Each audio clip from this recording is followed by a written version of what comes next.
Nadia, bonjour. Bonjour Christophe Barbier. Et bienvenue. Marine Le Pen peut gagner. Ce n'est pas moi qui le dis, c'est Édouard Philippe. C'est dans Le Parisien. Est-ce que vous partagez ce sentiment ?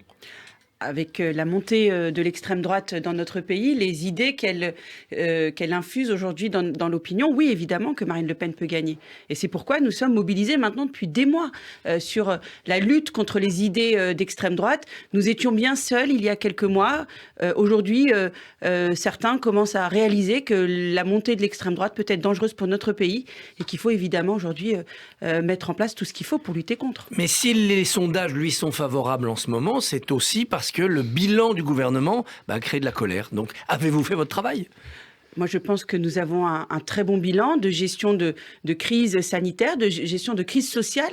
Nous sortons de 5 ans qui ont été extrêmement durs pour le pays. Nous avons traversé des crises multidimensionnelles auxquelles nous avons apporté des réponses.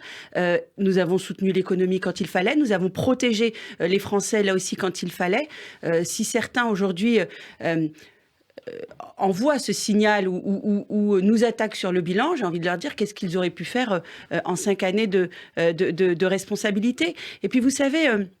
S'il y a une montée de l'extrême droite, c'est surtout parce que dans notre pays, nous avons pris l'habitude de banaliser la violence. Nous avons pris l'habitude de banaliser des propos racistes. Nous avons pris l'habitude de banaliser des propos antisémites. Et ça, c'est pas tolérable. Ce n'est pas acceptable aujourd'hui. Et donc, vous avez effectivement le résultat de tout cela, une montée de l'extrême droite. La banalisation de Le Pen, sa dédiabolisation, c'est aussi parce qu'il y a Zemmour qui est monté d'un cran. Donc elle apparaît presque modérée. Évidemment. Il a capté finalement toute la diabolisation du clan Le Pen.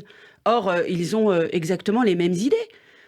Faut pas oublier que malgré une image qu'on veut évidemment adoucir de Marine Le Pen, elle reste la fille de Jean-Marie Le Pen, elle reste celle qui est proche des Russes et de Vladimir Poutine, elle reste celle qui est proche des groupuscules d'extrême droite tels que Génération Identitaire. Marine Le Pen, c'est aussi ça, c'est le visage de l'extrême droite. Et Zemmour, effectivement, cette stratégie de dédiabolisation des idées d'extrême droite, fonctionne pour une partie de l'opinion. Et aujourd'hui, ce n'est pas encore une fois tolérable.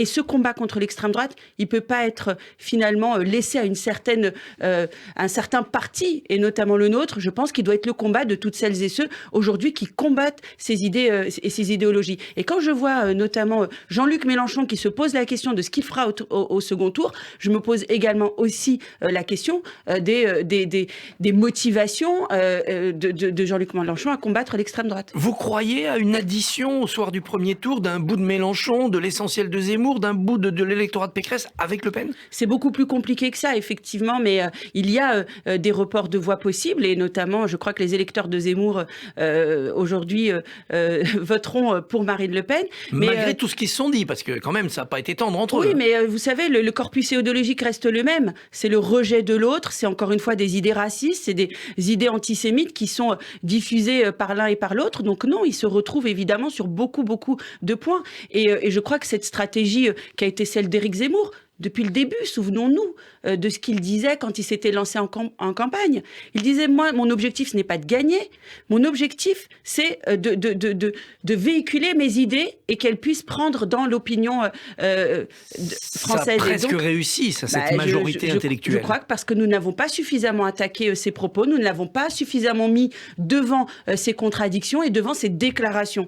Quelqu'un qui réhabilite Pétain, pour moi, c'est quelqu'un qui est totalement décrédibilisé dans l'action politique. Alors il y a une autre lecture des chiffres, c'est ceux qui disent mais en fait les macronistes crient au feu, ils jouent à se faire peur parce qu'ils veulent mobiliser leur électorat. Le Pen ne gagnera pas, mais ils font croire que Le Pen va gagner pour mobiliser. Mais ça, ce sont des arguments d'un autre temps.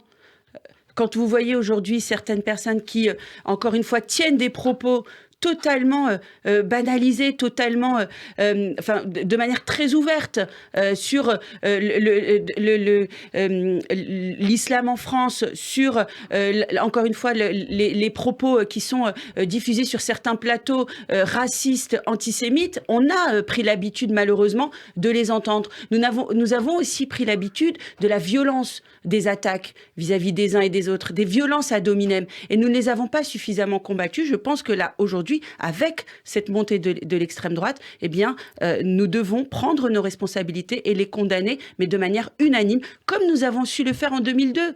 Moi, je garde ce souvenir du second tour où personne ne voyait arriver Jean-Marie Le Pen. Et pour autant, nous étions tous dans la rue pour combattre Jean-Marie Le Pen. Aujourd'hui, nous avons pris l'habitude de voir Marine Le Pen au second tour. Et ça, je crois qu'il est de la responsabilité collective de lutter contre cela. Alors la chance d'Emmanuel Macron, c'est que l'électorat de Marine Le Pen, notamment l'électorat populaire, il s'abstient. L'abstention va vous aider? Non, je crois que l'abstention, vous savez, ce n'est pas bon pour la démocratie.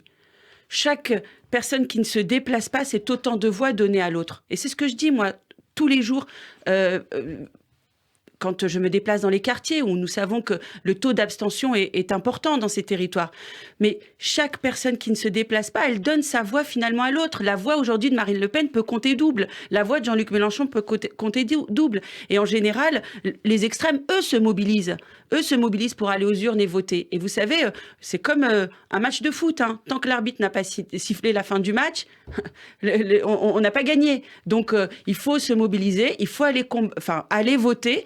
Je crois que le panel aujourd'hui, en tout cas les propositions politiques et de projets et de visions pour la France sont suffisamment nombreux pour que chacun puisse y trouver son compte. Ne pas aller voter, c'est finalement participer à l'attaque de notre démocratie. Dans ces quartiers populaires, dans ces villes où la vie est difficile et où vous passez du temps, il y a des immigrés musulmans. Ils sont attaqués par Zemmour et par Le Pen. Est-ce que vous craignez, si Le Pen est élue présidente, qu'il y ait des incidents dans ces cités?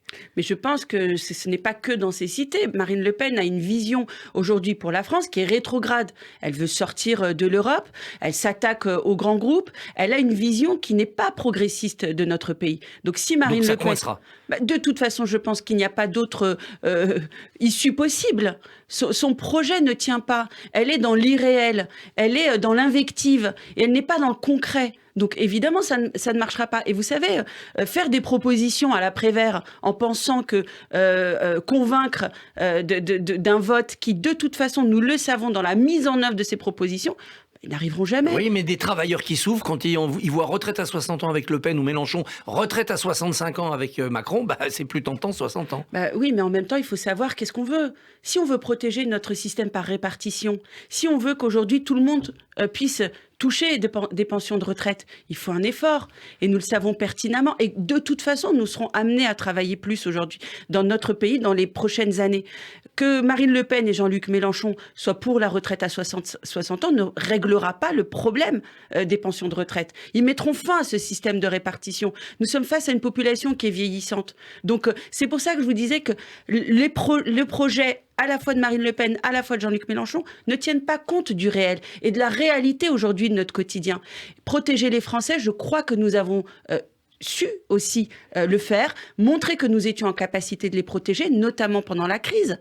Le chômage partiel, c'est une protection des Français.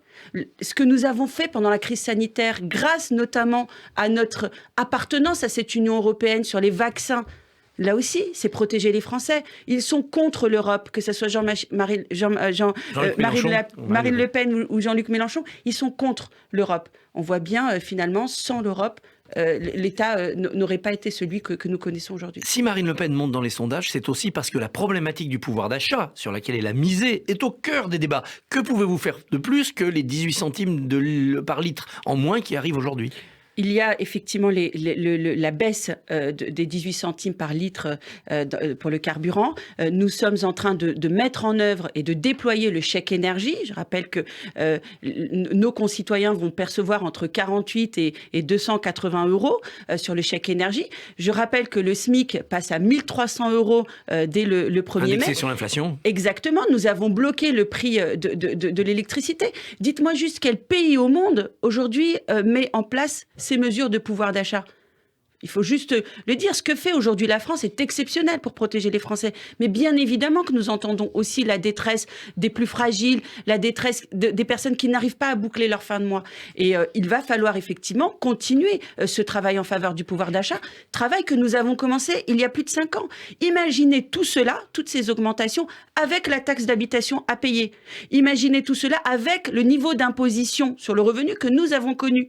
Donc évidemment qu'il y a encore des choses à faire pour que le travail paye mieux, et c'est tout dans le programme présidentiel porté par Emmanuel Macron. Et que répondez-vous à ceux qui disent il fallait mettre moins d'argent dans les cabinets de conseil, McKinsey et les autres, 1 milliard sur un an? Vous savez, ça, je vois encore une fois des velléités extrêmement malhonnêtes, conduites par des attaques de l'opposition. Ce qui se passe avec McKinsey, c'est un cabinet de conseil qui fournit un conseil pour l'État français, mais pas depuis aujourd'hui, pas depuis 5 ans. Depuis des années. La vraie problématique soulevée peut-être dans le rapport qui a été établi par les sénateurs, qui, je le rappelle encore une fois, sont des sénateurs de l'opposition. N'oublions pas que le président de l'Assemblée est Gérard Larcher, un des premiers soutiens de Valérie Pécresse. Donc, voyons aussi les manœuvres politiques qu'il y a derrière. Mais en tout cas, la vraie problématique qui est soulevée et qui d'ailleurs est aussi au cœur de nos préoccupations, c'est comment aujourd'hui on va taxer des groupes étrangers dans notre territoire. Et c'est un combat que nous avons commencé déjà il y a plusieurs années, depuis que nous sommes arrivés en responsabilité. C'est un combat qui doit être mené à l'échelle européenne. Et je crois que le président de la République s'est prononcé sur ce sujet. Et oui, effectivement, nous allons trouver une solution européenne à ce trou dans la raquette. Est-ce que dans la semaine qui vient, il reste 7 jours, les députés, les ministres vont être beaucoup plus présents sur le terrain? Vous savez, moi je suis nommée depuis 1 an et demi, j'ai été parlementaire depuis le premier jour de mon élection, le 18 juin 2017.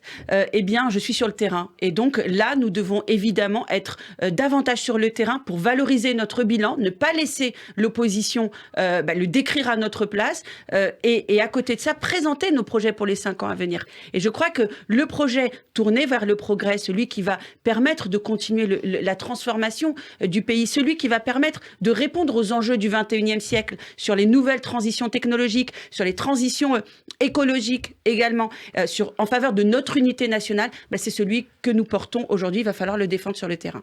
Nadia Hay, merci, bonne journée. Merci Christophe Barbier, bonne journée.